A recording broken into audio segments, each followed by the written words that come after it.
Hello there. Been a while. Now, I say this almost every video at this point, but apologies for my upload schedule.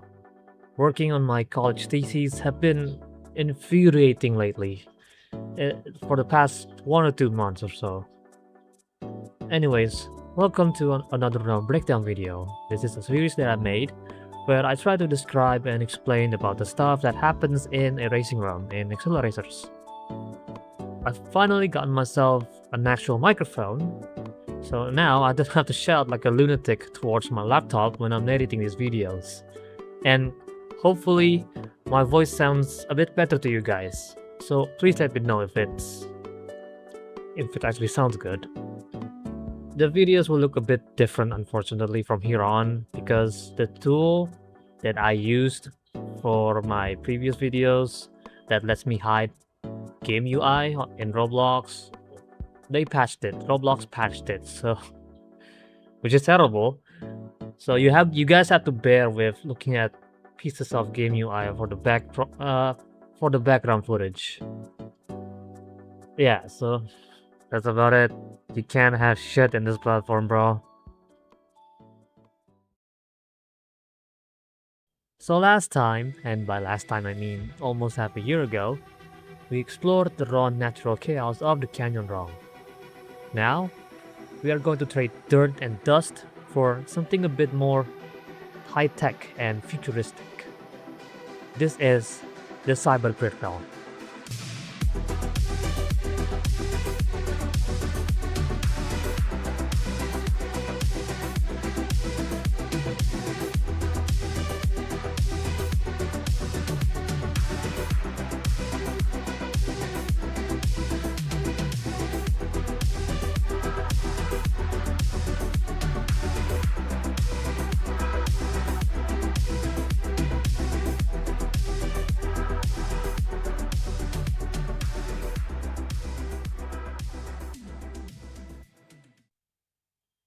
When I was making the script for this video, I had to rethink a lot of stuff because this ROM is a little bit too straightforward on what it's about.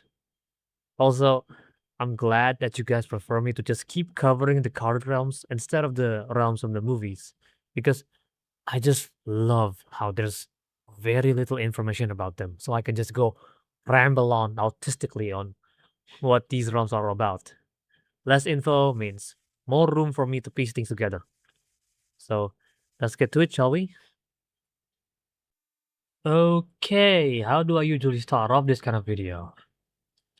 Alright, as per usual, let's start out on what the card description says about this realm. A giant, supercharged circuit board, the Cybergrid track is a maze of 90-degree turns policed by electronic countermeasures that hunt down cars and burn them to blights. This realm is one of the few realms that feel small. Why do I say that? Well, it's because I don't think there's a visible sky or horizon in the traditional sense that can be seen here. In the Cybergrid realm, all you will see here are layers upon layers of synthetic walls and the digital void, essentially like a casing enclosing you in the digitized maze. The Cybergrid realm, if not already obvious, appears to take place inside a massive artificial system, less like a world and more like the interior of a machine.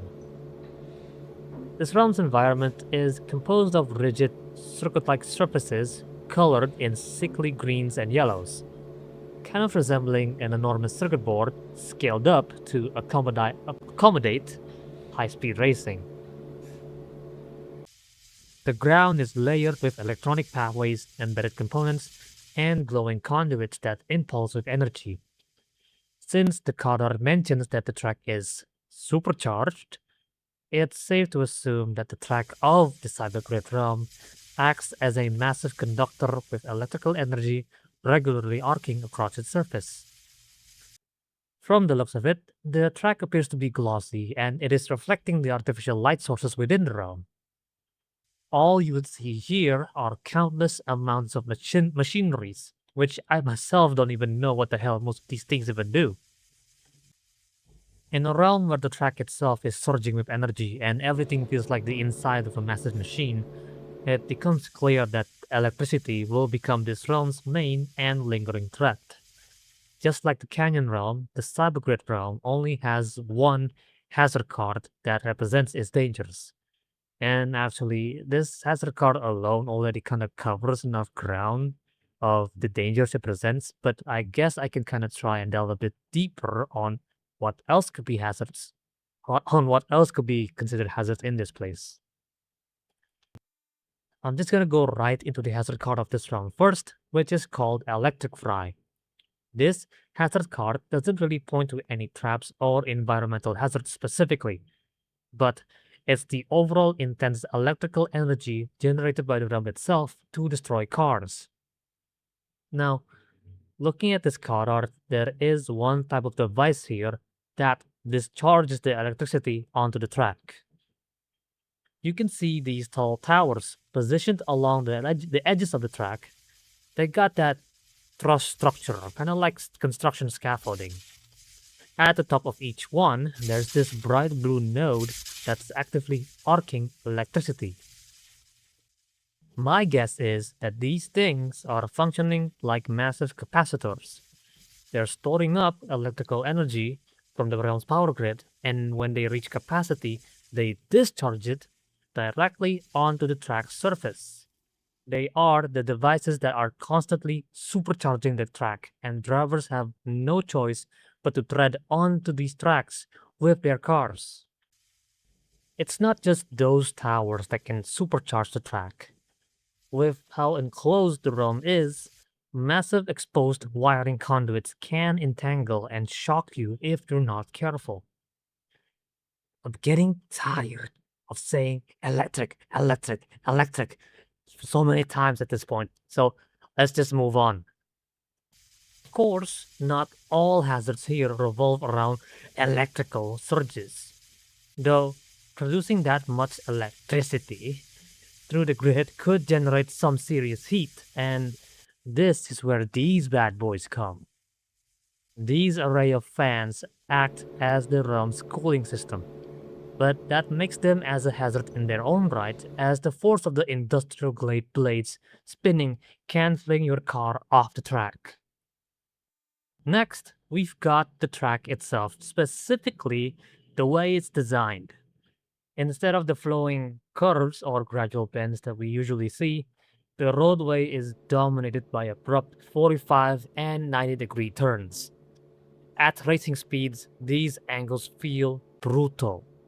And like I mentioned before, the track is supercharged and acts as a powerful conductor. You can't simply slow down without risking getting fried by the realm's electric countermeasures. Each of these turns demand precise control and timing, turning the track into a constant test of accuracy.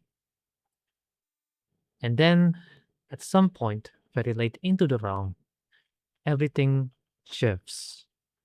The entire environment of the Cybergrid realm turns into a deep, pulsing red, and it's not just for show. This shift happens right when the drivers are close to the finish portal. You see, we are in a massive artificial system, and if you look at it that way, it kind of makes it seem like the drivers here are unidentified threats or glitches in the code, treated as a antivirus system. Up until that point, the electric countermeasures are probably just running on standard protocols. But once you get close to the exit, the system realizes it's about to be breached. I'm simply gonna call this hazard overdrive mode. The dark red shift is basically the realm's way of flipping a panic switch. The energy output spikes, and the electric countermeasures become hell bent on stopping the drivers from finishing. This hazard theory kind of just popped up in my head after I played a few fan games on Roblox, so obviously it's not official info. Well, everything I've said before wasn't official info, anyways, but it kind of makes sense.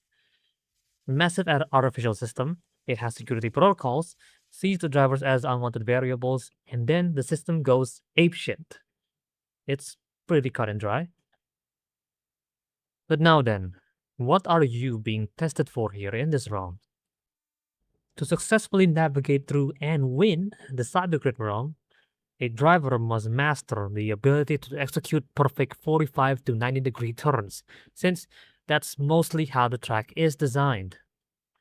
Executing these turns require immediate and precise changes in direction without sacrificing speed.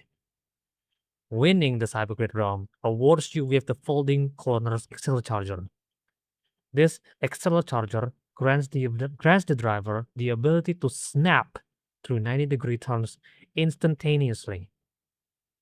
Instead of losing momentum to traditional braking or drifting, the user's car maintains its full velocity while its trajectory folds to meet the new direction of the track perfectly. This AcceleRacharger is it's definitely something. I'd say it falls into the situational types like fog vision. At what point would you use this though?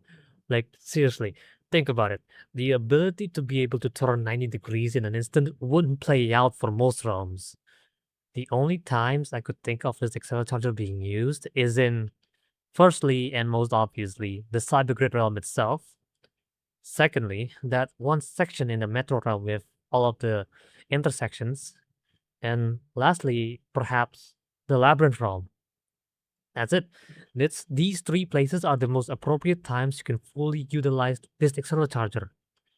This ability could maybe be useful to avoid obstacles with the instantaneous turning, but knowing that the car maintains its speed and momentum, I think normal turning would be more preferable.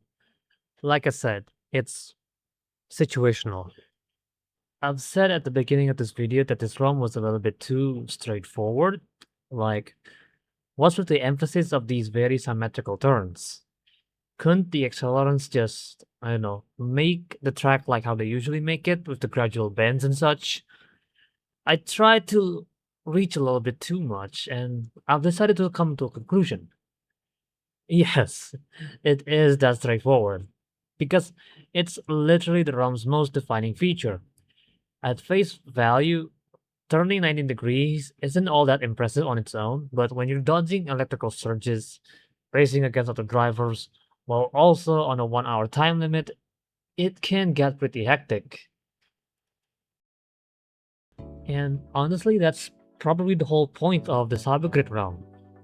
It just strips everything down to the fundamentals and cranks the pressure to 100. I absolutely love these card realms so much because well, they're definitely much more interesting. I've rewatched the series countless times to the point that the movie realms became, well, kind of uninteresting because of how many times I've seen them. Well, obviously, of course, that's bound to happen. It's just that I'm so starved for AcceleRacers content, dude. Those Silver Series set that you can collect. I've collected them all. I've done so.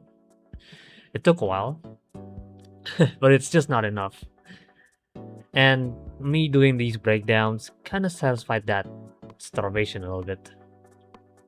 So, I hope you guys enjoyed this video. I'm still held up a little bit with my college theses, but just so you know, I am not abandoning this channel. Next realm breakdown, I'll probably cover either the Chrome realm or Desert realm. I'm not sure. I don't know. I'll probably let you guys decide. I'll make a community poll out of it. But until then, thanks for sticking around. Thanks for the patience, and I'll see you next time. Bye bye now.